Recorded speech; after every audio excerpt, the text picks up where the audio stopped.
novo sistema de aula aqui agora, dado o que aconteceu aí no governo, né, da epidemia, mas vamos continuar aqui, graças a Deus. Eu tenho dado para vocês raiz. Estou trabalhando nos fundamentos, porque para falar sobre liturgia, acho que 1 hora dava. Você fazia 1 hora, dava a palavra geral, só que aquela palavra que não vai adiantar muito. Para você que é obreiro, para você que é pastor, para você que no caso, tem amanhã uma pastora também aí com a gente, né? Então, gente que está lidando com o povo, é bom que você tenha essas raízes profundas, né? E por isso que a gente está trabalhando nisso aí. Hoje será a aula número 9. Eu estou aqui. Hoje será a aula número... Hã? Hoje será... Boa noite a todos. Ah, tá fazendo um áudio aí. Hoje será a aula número 9, que é a consolidação da liturgia nos eventos do cristianismo. A gente viu alguma coisa ainda na semana passada, mas a gente vai andar um pouquinho mais aí. Hoje eu mandei para vocês uma ADA, que é o áudio aula, falando um pouco da liturgia de Atos. Não sei quem conseguiu ouvir, mas quem não ouviu ainda, depois tira um tempo para ouvir. É uma análise interessante sobre a primeira liturgia da igreja, né? E o elemento de surpresa, né? O elemento de surpresa ali foi o Espírito Santo. Então, a liturgia, quando tem o Espírito Santo, ela começa a mudar de situação, né? Até agora a gente viu a liturgia dos povos antigos, vimos um pouco de Israel e a sinagoga, o templo e o tabernáculo. E agora, com a igreja cristã, a coisa muda de figura porque tem o Espírito Santo. A minha voz está... Será que tem que ligar o áudio? Algum microfone aberto aí dos alunos? Veja que está aberto para tirar.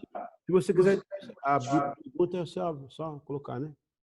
Então, então era o meu amigo que era o nosso diretor do seminário. Estava dando exemplo aqui para nós. Ok. Vamos lá, então. Pastor Roberto, como é que rola aqui a tela? Está travado. Será que vai ser no mouse? Não está entrando. Tá. Ali, né? Aqui. Ok? Ok, então. Ok. Com o passar do tempo, já na era patrística, a igreja foi adquirindo conhecimento. O grupo cresceu e isto obrigou... Pastor Roberto, eu acho que vai ter que tirar esse quadro aqui, ó. Ah, não, peraí, achei um cantinho aqui. Pronto, deu. Ok. Com o passar do tempo, já na era patrística, a igreja foi adquirindo conhecimento, o grupo cresceu e isto os obrigou a organizarem-se. Aos poucos, a obra espontânea foi dando lugar à institucionalização e, com isto, a ausência do Espírito Santo permitiu que a igreja se enveredasse por um caminho de rituais frios, sem vida, sem liberdade. Então, um ponto aqui, quando você fala no começo da igreja, você fala nos apóstolos, você fala dos primeiros presbíteros, né, que apareceram, eles estavam naquele ardor ainda. Inclusive, era o pessoal que tinha andado com Jesus, e que não andou com Jesus, tinha os discípulos como seus mentores. Foi o caso de Policarpo, o caso de... São vários ali que você vai ver no decorrer da história. Esses aí tinham aquele ardor ainda, né? Garantido. Mas depois isso foi passando e a igreja foi tomando espaço na Ásia Menor, na Capadócia. Depois você escreva aí, Capadócia significa cavalo de raça. Capadócia, cavalo de raça.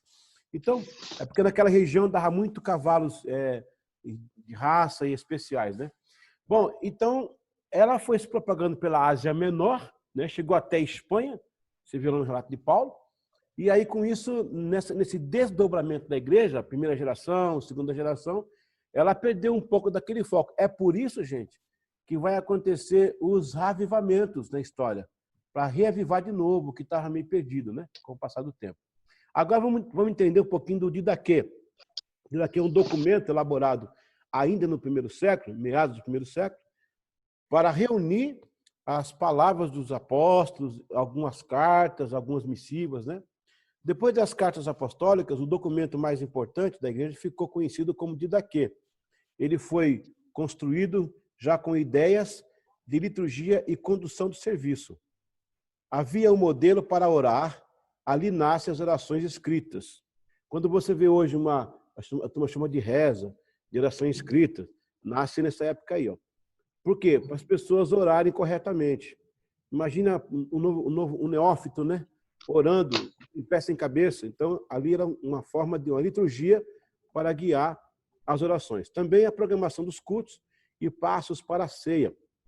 Foi o Didaquê quem sustentou a cultura do domingo, ser o dia do Senhor. E a ceia era ministrada semanalmente, uma parte orienta assim. Eu vou ler primeiro, eu vou ler depois, mas eu quero me focar aqui no domingo. Por que o domingo era o dia do Senhor para eles? Porque a igreja primitiva, e inclusive os patrísticos também, primeiro século, né?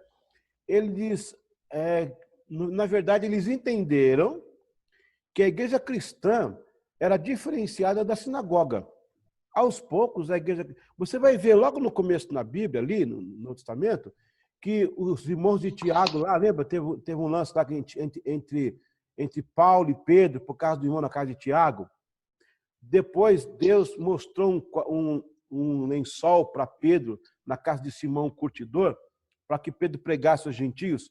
Então, já havia naquela época essa ideia da diferenciação. Até porque, meus amados, a partir de Cristo, quem se convertia e era judeu, ele já sabia que não teria mais sacrifício no templo. A igreja substituía o ritual judaico. E isso trouxe na cabeça das pessoas muita diferença. Entre elas, essa questão do culto ao domingo. Lembrando por quê? O que era o sábado para eles? Alguém pode me falar? O sábado é judaico, né? Os judeus, o sábado, eles fazem um preparo fantástico. Agora, o domingo foi o dia que o Senhor ressuscitou, aquele negócio do sol nascendo, um novo dia, nova semana, o primeiro dia da semana. E aí eles investem no dia do Senhor. Eu sei que tem uma linha, até pregadores aí na internet que fala contra, porque os crentes são católicos, esse negócio do dia do Senhor, esse negócio do Deus Sol, aí faz uma mistureba com o paganismo. Não. Pode até ser que se encaixa, mas não é esse o sentido. A igreja, logo no começo, a própria igreja cristã, lá no começo, ela faz o diferencial entre o sábado, entre o domingo, a questão do judaísmo, a questão do primeiro dia, do sol, o novo dia que nasceu. Mas para nós, não sendo doutrina, sendo costume, a gente entende, se adequa. A gente vai brigar agora por causa disso. É igual o caso da mulher casar de branco na igreja. Tem que casar de branco, porque tudo bem, que casar de branco é bonito e se preservou, mas não é uma doutrina, certo, gente? Não é uma doutrina. Não tem na Bíblia isso, que tem que casar de branco. Isso é uma tradição que o povo inventou, que todo mundo concordou. Então, há coisas que são por tradição, por costumes. Agora, o que for doutrina, nós vamos lutar para seguir o exemplo mais perto da ortodoxia. Fora isso, não. É coisa de se pensar, de depois fazer conjecturas. Lê-se das Memórias dos Apóstolos. Ainda não havia o cânon do Novo Testamento. E nos livros dos profetas, tanto quanto o tempo permite. Então, eles lia as cartas dos apóstolos e também o livro dos profetas. Acabada a leitura, o presidente, no discurso, exorta e admoesta para que todos imitem essas boas coisas. Então, isso aqui já é uma liturgia do primeiro século. Em seguida, todos se levantam e enviam as orações ao céu. Terminada a oração, traz-se o pão, vinho e água. E o presidente faz oração e dá graças conforme a sua habilidade.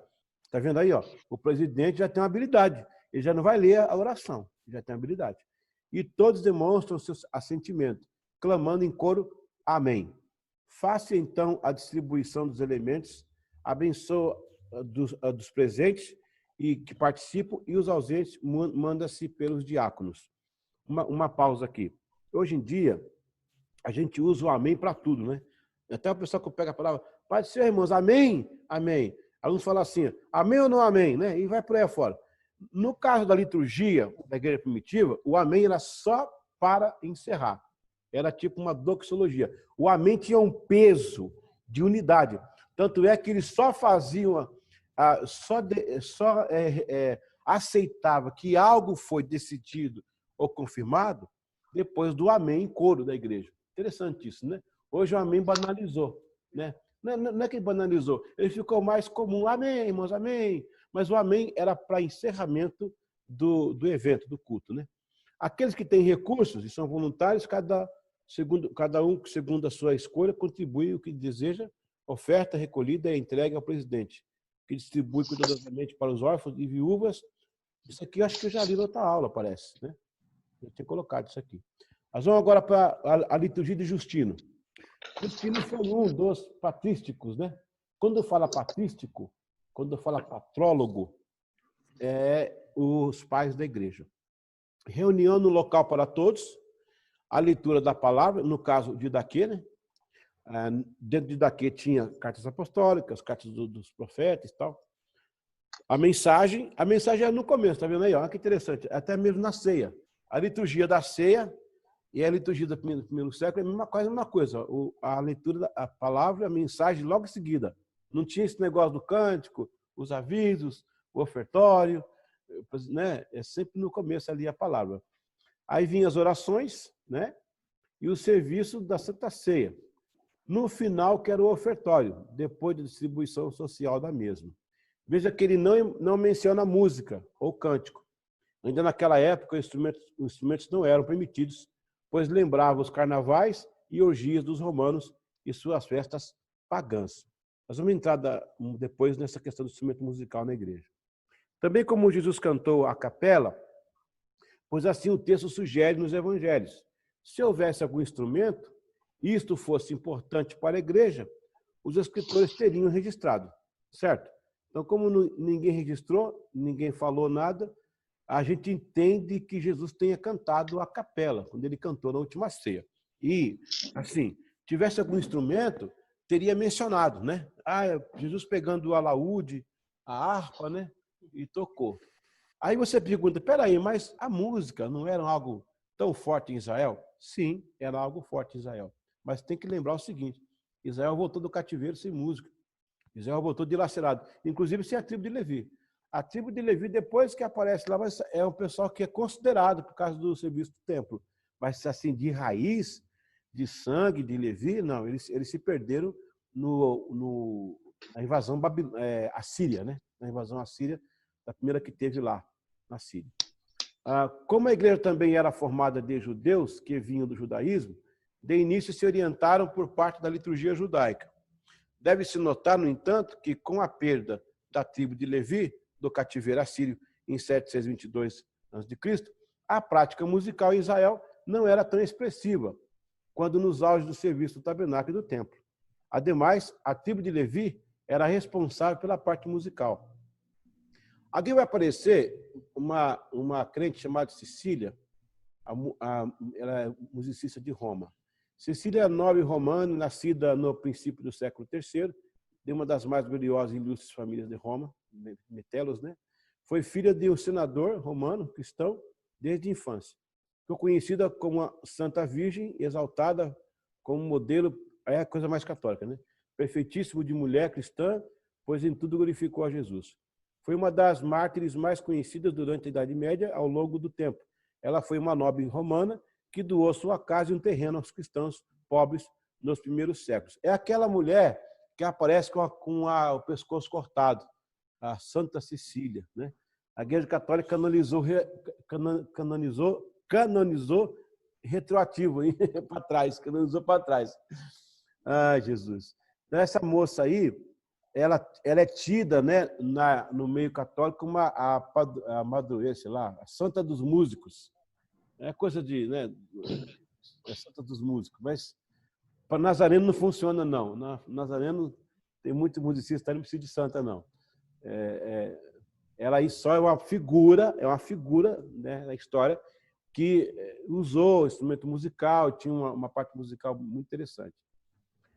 A casa transformou-se em um tipo de templo, né? Pois o compromisso e a profundidade da fé e do amor dos cristãos primitivos é algo indizível. Os relatos dos livros registram os mártires que trazem informação preciosas de como aquela gente marchava para a morte com convicção real e destemidos por amor a Cristo. Agora, só um ponto. Mesmo que a igreja não usava instrumento naquela época, mas eles tinham algum tipo de música. Não os crentes judeus. Os crentes de Israel sempre foram diferenciados desse ponto. Já os crentes de Roma, por ser Roma uma metrópole, no caso de Roma que eu falo, a cidade de Roma mesmo, né? Por ser uma metrópole e receber gente do mundo inteiro, Então, a cultura musical foi forçada nas igrejas, né? E o pessoal tinha costume de cantar. Eu lembro que eu tenho um relato, lá, num livro lá em casa, que o imperador ele queria ouvir, aliás, ele perguntava por que os crentes iam cantando para morrer. Quando que o judeu não morria por Israel, o romano não morria pela espada, nem o grego morria pela sabedoria, mas o cristão morria por Cristo e vinha cantando. E um dia ele mandou que não tirasse os corpos, porque ele queria ver a cara dos crentes, né? Ele chegou assim lá no ciclo máximo e também no Coliseu também, e olhava aqueles irmãos como se fosse sorrindo. Eles morriam cantando, adorando a Deus. Sabe o que me lembrou, gente? Me lembrou do John Hus também. John Hus, quando foi morto na fogueira em 1417, se não me engano, ele morreu cantando. Quando a fogueira apertava, aí ele cantava: Jesus, filho de Davi, não sei se alguém leu isso aí, tem compaixão de mim. Eu estive lá no local. Ele, enquanto a fogueira queimava, aí que ele cantava, né? O pessoal dizia assim, ó, vamos colocar mais fogo para ele chorar e gritar. Ele louvava, né? Interessante isso aí. E os irmãos também faziam isso. Hoje em dia, você não pode fazer mais nada que o pessoal... Se você corrige, ele sai da igreja xingando. Maldição. Não é brincadeira. Por onde a igreja foi entrando na Ásia Menor, via-se nitidamente o poder do testemunho. O que mais intrigava os incrédulos era que o romano não morria por César. O grego não morria pela sabedoria, mas o cristão morria por Cristo. Este era o poder da igreja primitiva, amor e a fé. Ao Didaquê agora. O Didaquê, ele é uma parte muito interessante e importante da liturgia do primeiro século, né? Ou dos primeiros séculos da igreja. Porque até o quarto, quinto século, ela conseguiu segurar muita pureza. Depois do quarto século, com a instituição da igreja-estado, depois do Constantino, ficou difícil, porque ele mesmo sincretizou algumas coisas e acabou contaminando a igreja. Daqui é uma palavra grega que significa ensino, doutrina ou instrução. Ou melhor, as instruções dos apóstolos. É, portanto, um documento precioso, escrito do século I, que trata do catecismo cristão. É constituído de 16 capítulos e, apesar de ser uma obra pequena, é de grande valor histórico e teológico, portanto, bem puro, né? O título lembra a referência de "e preservaram na doutrina dos apóstolos". Sabe que lá em Atos tem esse versículo, né? Atos 42, né? Que os irmãos ficavam na oração, comiam na casa, com singeleza de coração nas casas, né? E permanecia na doutrina dos apóstolos. Então, isso aí se remete ao Didaquê. Estudiosos estimam que são escritos anteriores à destruição do Templo de Jerusalém, entre os anos 60 e 70. Até porque, né, era apostólico. Outros estimam que foi escrito entre os anos 70 e 90. Contudo, são coesos quanto à origem, sendo na Judéia ou Síria. É que, na verdade, a maioria das cartas apostólicas foi até 59, 64. Então, 64 a gente perde Paulo e perde Pedro, né? Aí já perdeu Paulo, perdeu a biblioteca, né? O que ele escreveu, se ele vivesse mais um pouco, teria escrito muito mais. Inclusive, gente, não sei se vocês sabem, mas existem escritos de Paulo que o pessoal entende que se perdeu. Por exemplo, tem uma terceira carta ao Coríntios, que eles falam que tem uma terceira... Tem uma segunda carta aos romanos, que se perdeu, alguém que foi levar acabou sendo morto, e tem assim.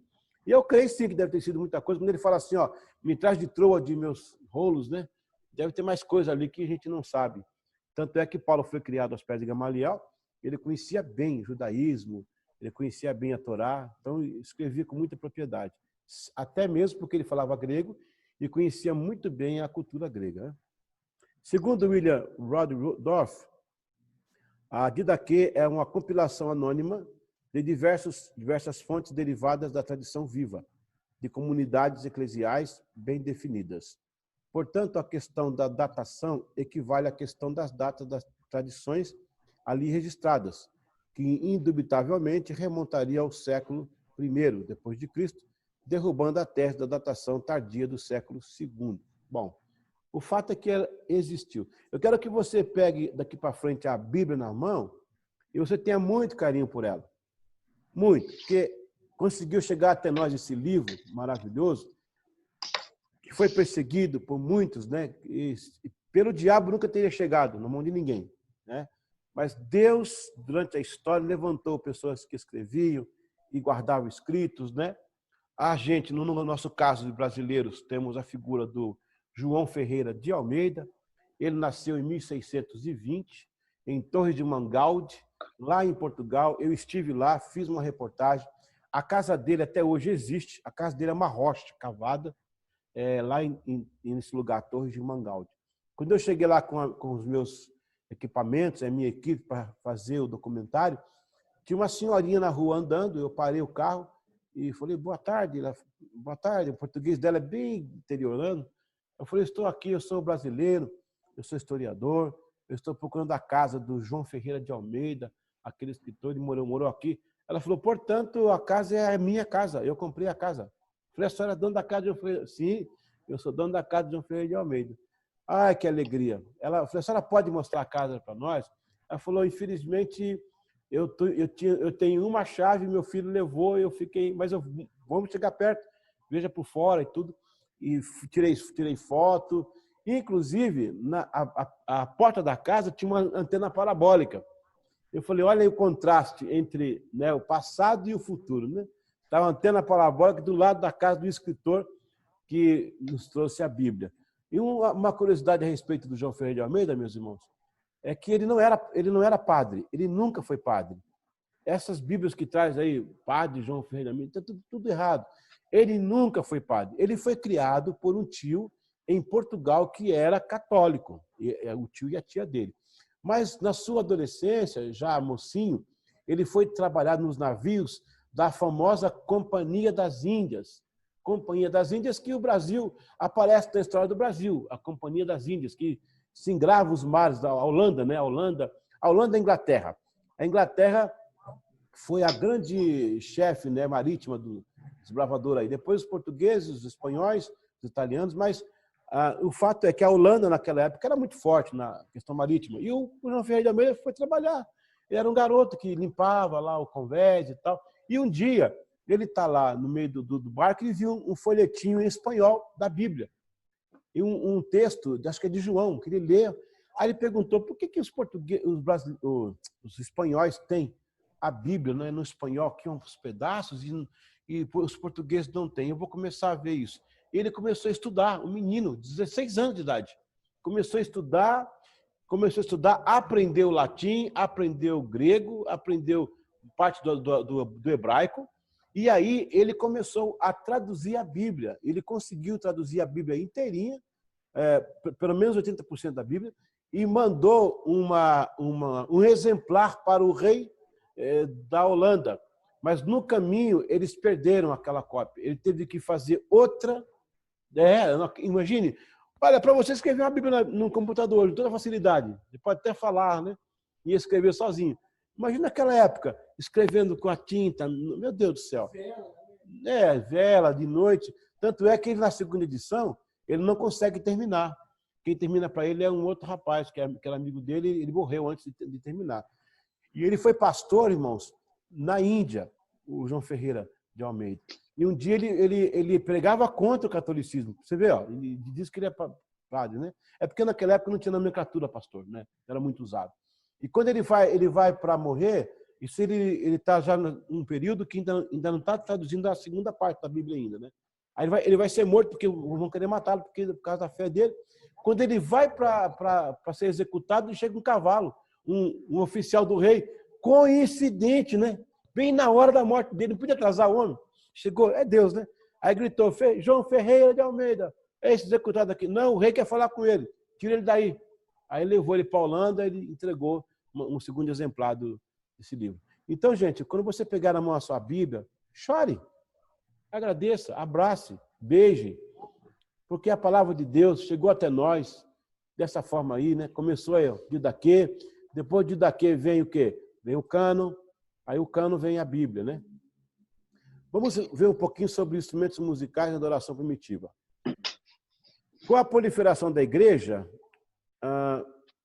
muitos povos da Ásia Menor e seus costumes, aos poucos foram agregando situações novas e inovadoras. Uma delas foi a chegada de instrumentos musicais à adoração. Isso começou a eclodir pelos idos do século... Deixa eu ver, acho que é o 3 aqui. Olha, eu nem tinha visto. É porque a imagem aqui está século 3. Né?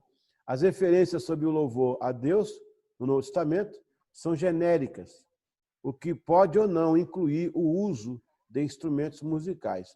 O Novo Testamento não especifica que deve-se fazer o uso apenas do canto vocal no louvor a Deus. Ele não fala isso. Ou seja, não é específico se devemos louvar ao som de algum instrumento ou sem ele.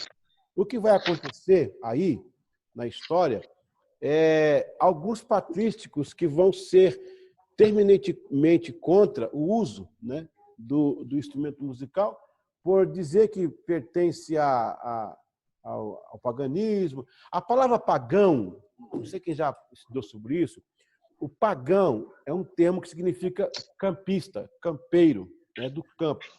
Gente do campo, pessoas... Aí você sabe que sem instrução e tal, aí coloca como pagão.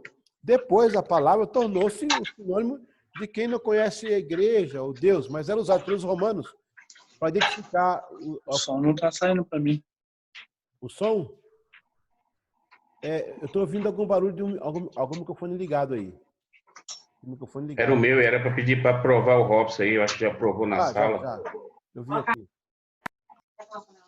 Todo mundo está me ouvindo, né? Entendeu, pessoal? Então, tinha essa questão... Tem um instrumento, tem um microfone ligado aí? Não. Alguém está fazendo uma janta aí, tá? Tem um ovo, uma linguiça aí no fogo aí. Vai dar fome aqui na gente, né? Amém. Glória a Deus. Bom, até aí tudo bem, pessoal? Alguém quer falar alguma coisa? Alguém quer fazer uma pergunta? Alguém tem alguma coisa para acrescentar? É só uma pergunta, pastor, Não. sobre o sábado que você foi falando aí. É porque eu converso com algumas pessoas e eles falam que sábado é um feriado pétreo, é um mandamento. E não pode ser mudado. O sábado é um mandamento. Guardar o sábado, aquela coisa toda. Sim. Né? Mas para os judeus, né? Ou é para nós? Não para nós. Na verdade é porque a gente conversa com muitas pessoas sobre isso. Sim. E eles falam, não, mas é um mandamento pétreo. É como fala lá de não roubar, não matar, e pororô e parará, né? Então eles usam muito essa visão e esse questionamento. E é até difícil, principalmente o testemunho de Jeová, você evangelizar por causa disso. Bom, isso aí, pastor Denner, né? É para o judeu que tem essa questão do sábado como pétreo e tal. Até porque o sábado ele está antes da lei, lá no comecinho, o próprio Deus faz o sábado assim que ele constrói, né? Que ele constrói o mundo, tá? Cria o mundo, né? Mas para nós cristãos, o momento em que Jesus morre na cruz, nele foi tudo. Foi o sábado, foi o cordeiro, o sacrifício, foi o sangue, foi a bacia do altar, foi o sangue do altar, o propiciatório, o tabernáculo, tudo morreu nele. Ele cumpriu, né? A gente não necessariamente precisamos guardar o sábado.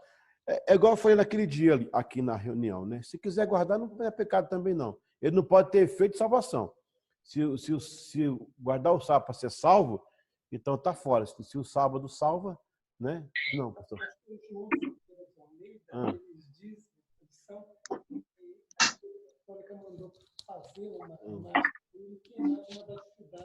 Do João Ferreira da Almeida? Até da Índia.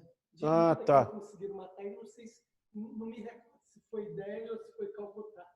Não tem esse dado, não. Fizeram uma fogueira Pode ser porque ele falava contra, né?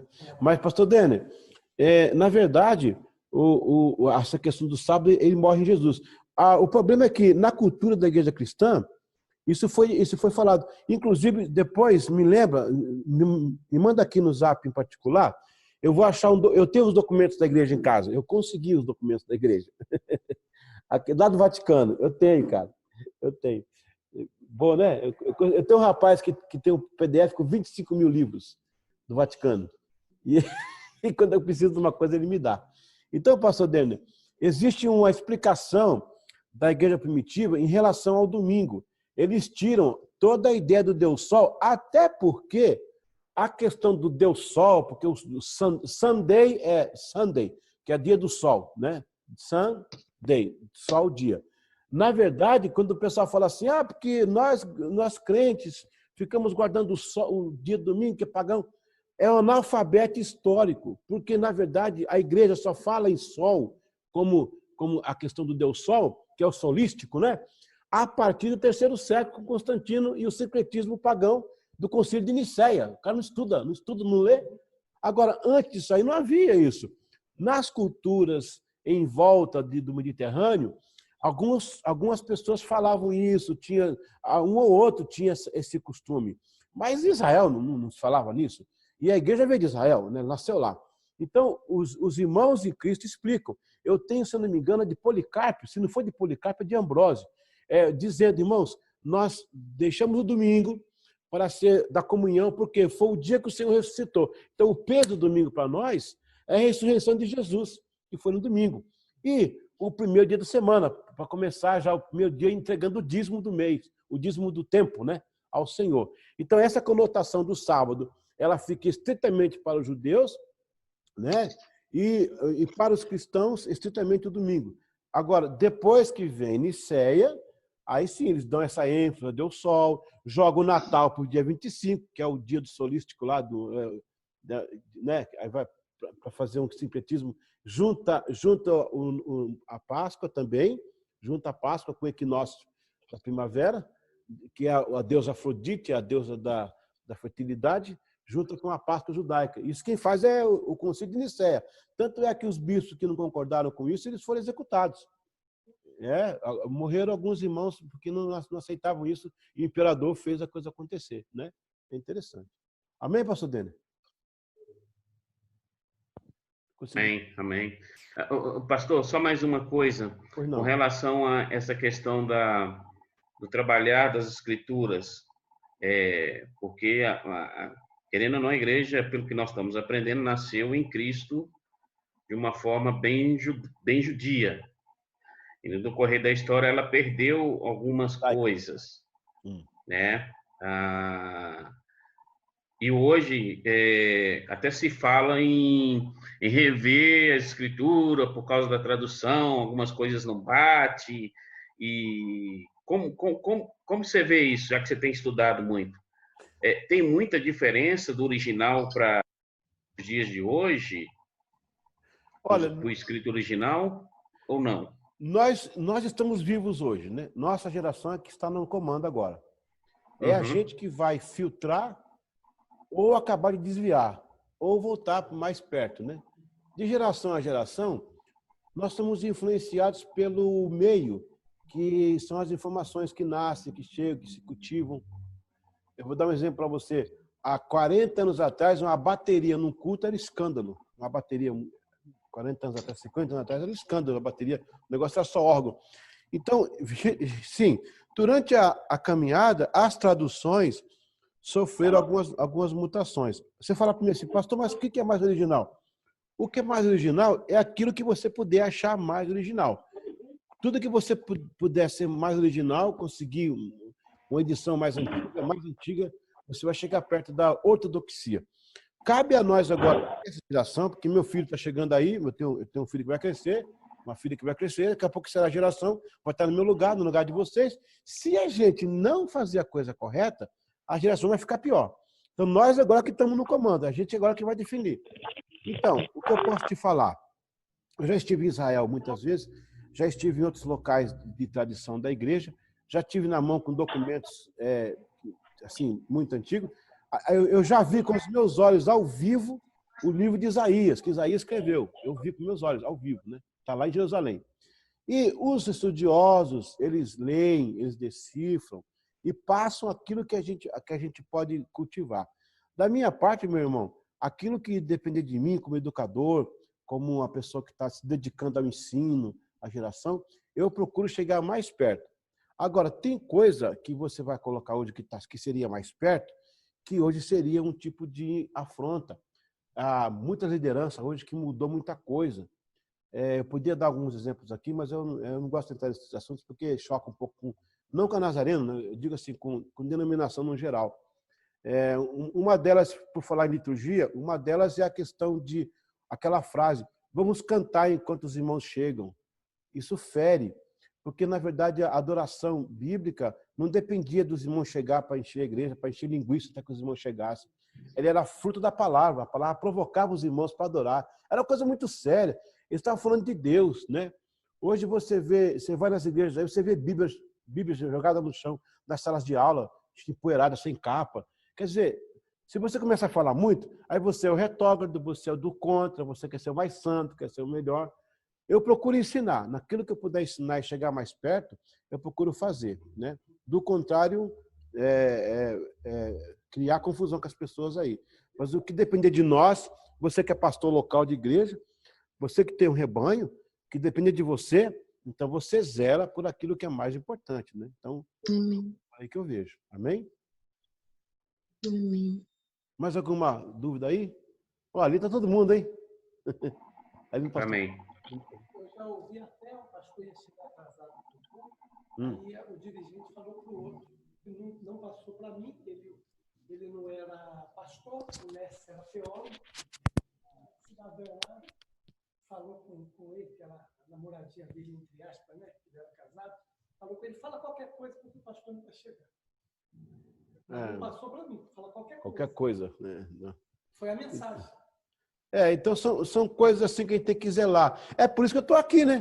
Por isso que o pastor Roberto está ali, o pastor Cláudio está aqui, para a gente, pelo menos, garantir aqui que nossos obreiros estejam um pouco mais de preparo, possam levar um pouquinho mais à frente. Eu estava numa reunião aí de uma igreja e tinha lá um pastor, que era o pastor da região, tipo o Roberto, que é o nosso superintendente. Eu estava no culto, eu era pregador, eu preguei, e no final, na bênção apostólica, o rapaz que estava responsável pela igreja local falou assim, vamos fazer a bênção apostólica, essa irmã pode dar a bênção apostólica? Aí eu olhei para o pastor presidente, ele não quis reagir na hora, foi depois eu ia falar com ele. Mas a bênção apostólica, para começar, a bênção de Arão é do sacerdote, para começar. A igreja traz a bênção apostólica, que você vê nas cartas apostólicas, o apóstolo que dá, ou quem tem mais autoridade naquela reunião, né? Podia ser um pastor, um presbítero, pelo menos, né? Mas uma irmãzinha do banco lá, a irmã chegou e falou outra coisa, rapaz, nem bênção apostólica foi. Então, porque esse dirigente que está aí, ó, não tinha os que os irmãos estão tendo hoje aqui. Esse preparo, esse ensino, essa volta às escrituras, esse estudo, para a gente poder se posicionar melhor. Então, são essas coisinhas que, depois, sei lá, o pastor conversou com ele, deve ter instruído, mas o que faz falta uma instrução?